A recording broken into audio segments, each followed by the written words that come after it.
Hi friends, तर मकर संक्रांतीनिमित्त तिळगुळाचे लाडू, तिळगुळाच्या वड्या तर आपण नेहमीच खात असतो. पण आज आपण असाच मकर संक्रांत स्पेशल काहीतरी वेगळा प्रकार बघणार आहोत. आज आपण तीळ शेंगदाण्याची कतली कशी बनवायची ते पाहणार आहोत. अगदी सोपी रेसिपी आहे, झटपट बनते. कुणीही नवशिका पण बनवू शकतो. प्रमाण जर योग्य असेल तर तुमची ही रेसिपी चुकणारच नाही. तर अशी ही मऊसूत खुसखुशीत अशी वडी बनते किंवा बर्फी बनते तीळ शेंगदाण्याची. तर ही कशी बनवायची याची रेसिपी मी खूप सोप्या पद्धतीनं सांगितलेली आहे. साहित्य योग्य घेतलं तर तुम्ही ही रेसिपी झटपट बनवू शकता. तर चला तर मग रेसिपी कशी बनवायची ते पाहूयात.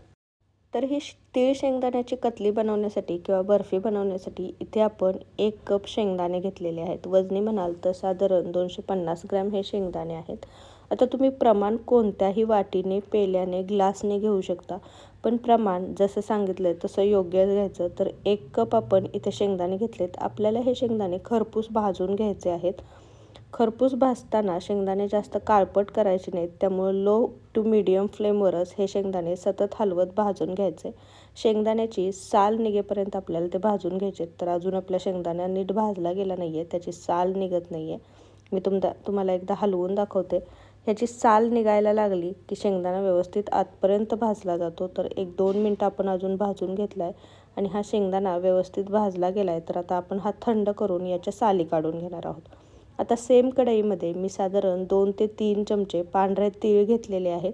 हे पॉलिश तीळ आहेत, पण तुम्हाला अनपॉलिश तीळ मिळाले तरी तुम्ही ते वापरू शकतात. गावरान तीळ, अनपॉलिश तीळ खायलाही खूप छान लागतात आणि पौष्टिकही असतात. त्यामुळे तुम्हाला कोणत्या प्रकारचे तीळ अवेलेबल होतील ते तुम्ही तीळ वापरू शकतात. तर हे तीळही आपण खरपूस भाजून घेणार आहोत. तर 1-2 मिनटं तीळ खरपूस भाजल्यानंतर हेही आपण थंड करून घेणार आहोत.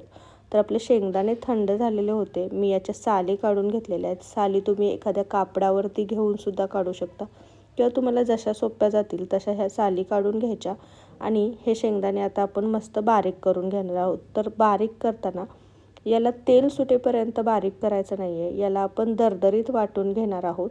पण याची पूडही झाली पाहिजे. पण जास्त तुम्ही जर ऑन ऑफ न करता जर पटकन बारीक करायचा प्रयत्न केला स्पीडवरती तर त्याला तेल सुटू शकतं. त्यामुळे ऑन ऑफ करत आपण हे बारीक करून घेतलेलं आहे.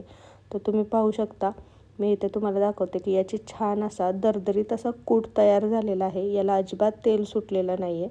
तर आता आपण पुढच्या प्रोसेसकडे जाऊयात. तर आता इथे कढईमध्ये मी जेवढे आपण शेंगदाणे घेतले त्याच्या 3/4 आपण साखर घेणार आहोत आणि सेम कपने आपण अर्धा कप पाणी घेणार आहोत. म्हणजे जेवढे शेंगदाणे घेऊ त्याच्यात 3/4 भाग आपण साखर घ्यायची आहे आणि जेवढी साखर घेऊ त्याच्या निम्मं आपण पाणी घेणार आहोत. आता साखर आपल्याला विरघळून घ्यायची आहे. याचा आपल्याला कसल्याही प्रकारचा पाक बनवून घ्यायचा नाही आहे. तर तुम्ही ही साखर मीडियम फ्लेमवरती किंवा हाय फ्लेमवरतीही विरघळून घेऊ शकता. पाणी गरम झाल्यानंतर 1-2 मिनटामध्ये साखर विरघळायला सुरुवात होते. तर आपली साखर व्यवस्थित विरघळली आहे. आपण यामध्ये 2 चमचे साजूक तूप घालणार आहोत. घरचं तूप आहे हे. हे व्यवस्थित तूप घातल्यामुळे याला छान असा चिकटनेस येतो आणि याला छान चकाकी येते. तूप घातल्यानंतर आपण हा तयार केलेला कूट यामध्ये घालणार आहोत. आता हा व्यवस्थित या पाण्यामध्ये मिक्स करून घेणार आहोत. साखरेच्या पाण्यामध्ये हा व्यवस्थित मिक्स करून घ्यायचा. हा कूट घातल्यानंतर पटकन हे मिश्रण जे आहे ते घट्ट व्हायला सुरुवात होते. त्यामुळे यानंतर आपण ही प्रोसेस फास्ट करणार आहोत.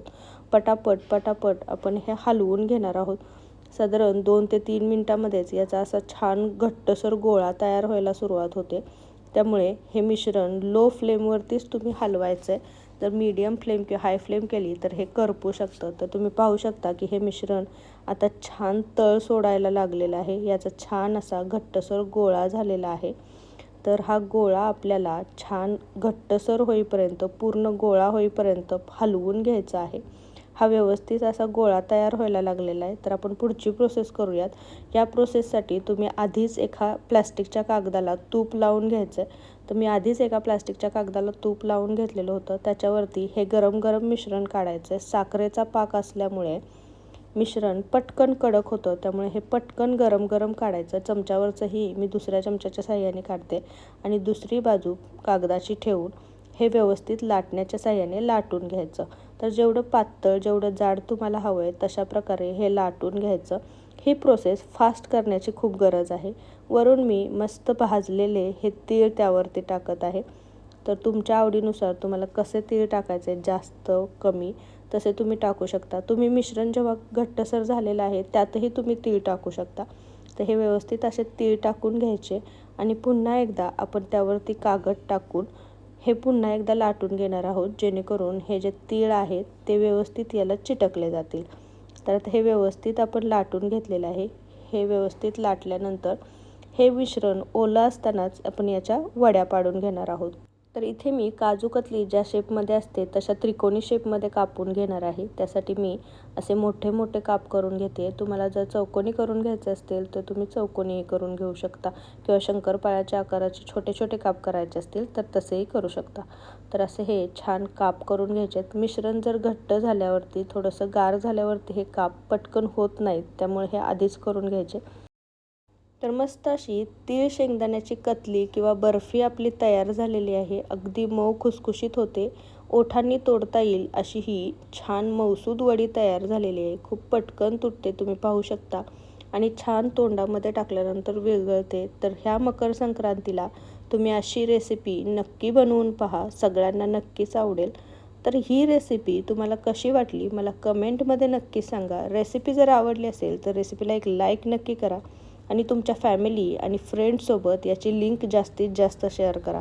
तुम्ही जर माझ्या चॅनलवर नवीन असाल तर चॅनलला नक्की सबस्क्राईब करा आणि जवळचे बेल आयकॉनही दाबा. त्याने माझ्या चॅनलवरच्या नवीन नवीन रेसिपींचे नोटिफिकेशन तुम्हाला मिळत राहतील. तर पुन्हा भेटू अशीच एक मस्त गोडसर रेसिपी घेऊन. तोपर्यंत थँक्यू आणि तुम्हा सर्वांना मकर संक्रांतीच्या खूप खूप शुभेच्छा. तिळगुळ घ्या आणि गोड गोड बोला.